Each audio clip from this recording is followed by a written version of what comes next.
Can I save Southampton, one of the worst Premier League sides of all time, using only long ball in Football Manager? As we all know, Southampton finished rock bottom of the Premier League, only escaping the title of worst team ever by a single point. It was their insistence on playing pretty possession football at the start of the season under Russell Martin that was ultimately their demise and what led to a disastrous points tally. The rules are simple: I must average under 40% possession across an entire season, survive relegation, and have a passing directness at least on standard. Our first attempt looked like this, and you'll understand why it was the first attempt in just a little bit. We had two fullbacks on defend. While not meta, I wanted to keep a compact defensive shape, which is also why we have two defensive wingers. My hope was we'd hoof the ball forward to the target forward, and just him in the advance role would be able to create enough chances to keep us up and score enough goals. That wasn't really what ended up happening. We definitely overcooked in this bit of the tactic, way too many instructions. I was hoping we'd play for set pieces and then score lots of headers. We had to be more expressive because we didn't have many people up top. It didn't really work. In transition, it was counter press counter and take long kicks. That was all I felt was necessary. And in defence, it was a low block with a high line, trying to keep it very compact with trigger press more often, get stuck in and step up more. This is how it went though.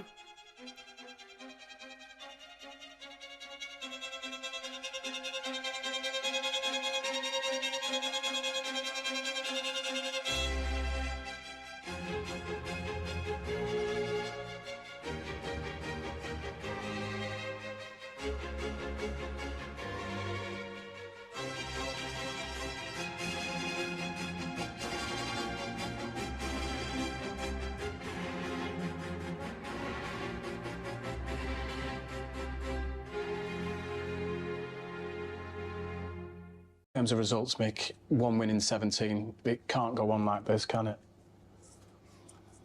It can.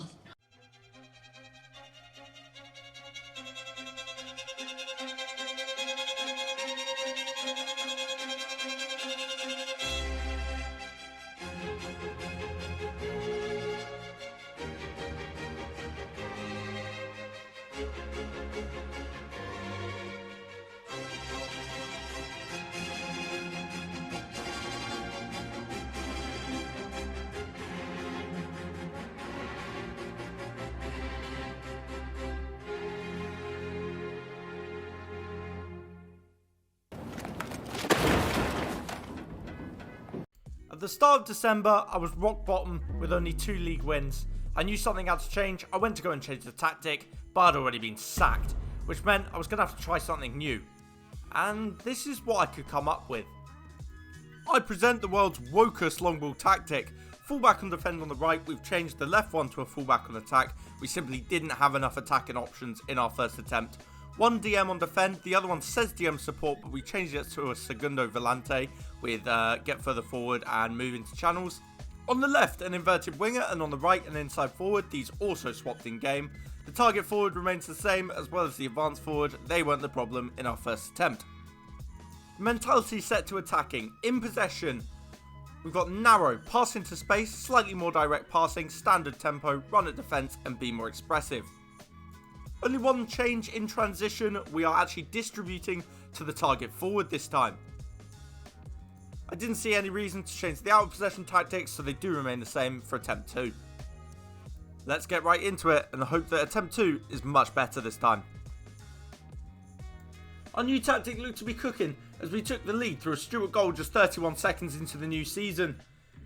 However, some absolutely atrocious defending from Walker Peters gave Bournemouth a much deserved equaliser before a heartbreaking winner in the 92nd minute. Fortunately, we wouldn't have to wait long for our first win, as Stewart converted a penalty despite us having 10 men for the whole game against Ipswich. At the start of November, here are the results. It's better than last time, could do with some improvement, but a big away win over Chelsea and wins over Ipswich and Brighton means I'm actually quite happy with where we're at. The losses have come to pretty decent sides. We then went on a run where we were scoring a lot of goals. The problem I'm looking at is if you actually watch the goals, none of them are really coming from long ball football. There's a few set pieces in there and we've got some great results, but long ball isn't exactly what I'd call it. We did get a fantastic 1-1 draw with Manchester City though, and this is exactly what I was looking for. Just 25% of the ball, and we've managed to make it count in a big way. After the City game, I felt really comfortable with the amount of points we're picking up. I felt like safety was probably going to happen if we kept up at a rate like this. But then came the Arsenal game. Despite getting an away draw at the Etihad, there was zero expectations of this one. On paper, it looked an impossible task. Surely just hoofing the ball forward couldn't allow us to win. Hi and welcome along to Arsenal Fan TV. We're live here today at the Emirates Stadium.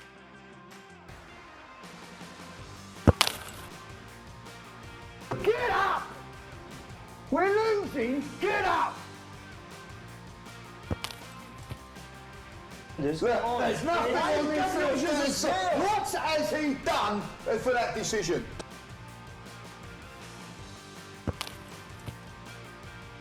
I hope you get relegated. I hope you go down to the conference. Are our team...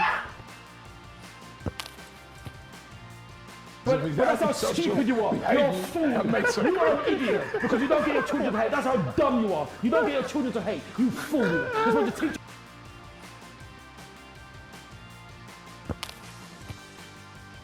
It's embarrassing. It's a disgrace. That's what it is, a disgrace. While it's worth mentioning, Arsenal did have a red in this game, just 26% of the ball, and we've gone and given them their biggest loss of the entire season so far. And it turned out to be a real catalyst for the season, where we went on a massive run of results, putting us even into the top half at one point. On January 3rd, here's the league table. With 14 points clear of relegation, we've picked up enough results to where we're pretty much completely safe now. But it's the possession that's important. Where are we? We're dead bottom with 36%. I did cheat and have a look before I recorded this. It looks as though I'm going to be successful in the challenge. All we have to do is see out the rest of the season now. Fortunately for us, that's exactly what we'd go on to do. The team really blossomed between December and March, leading to impressive wins over Brighton, West Ham, Manchester United, and ending with an absolute demolition job of Chelsea. We also picked up another draw against City, proving that we could hang with the big boys of the division. Over the course of the season, we managed to do the double over Chelsea, get 2 respectable draws off Man City, and hand Arsenal their biggest defeat of the entire season. This will all mean nothing if we haven't followed the rules from the start of the video. Just a reminder, we had to get less than 40% possession, survive relegation, the passing directness cannot be shorter than standard, and we had to be on a low block, although forgot to put it in the graphic. By the end of the season, our luck ran out and we were really found out by a lot of the teams in the division. We're still able to pick up a 2-2 draw at City, which I've already shown. But now's for the important bit. Where did we finish in the Premier League? 12th. We finished 12th in the Premier League, 14 wins, 4 draws, 20 losses, minus 12 goal difference. If we actually have a look, I feel like, okay, maybe not. I felt like we were losing to the bad teams and getting results off the big teams, but there's some big teams in there.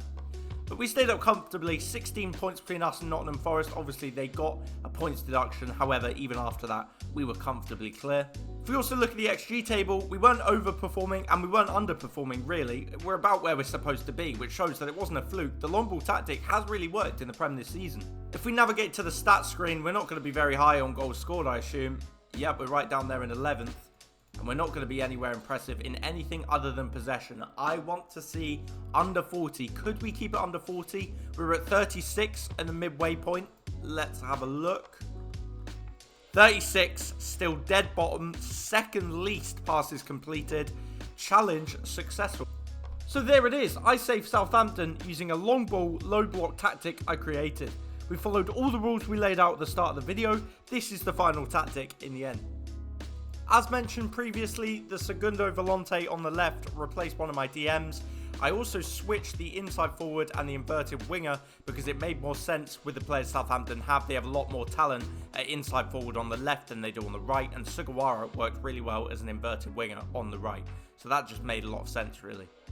So that's it for my first video. I hope it's a good introduction for me and the type of football manager videos I want to create. I'd love anything constructive that could help me improve in the comments, and of course if you could subscribe, that would help massively to see how good this video was.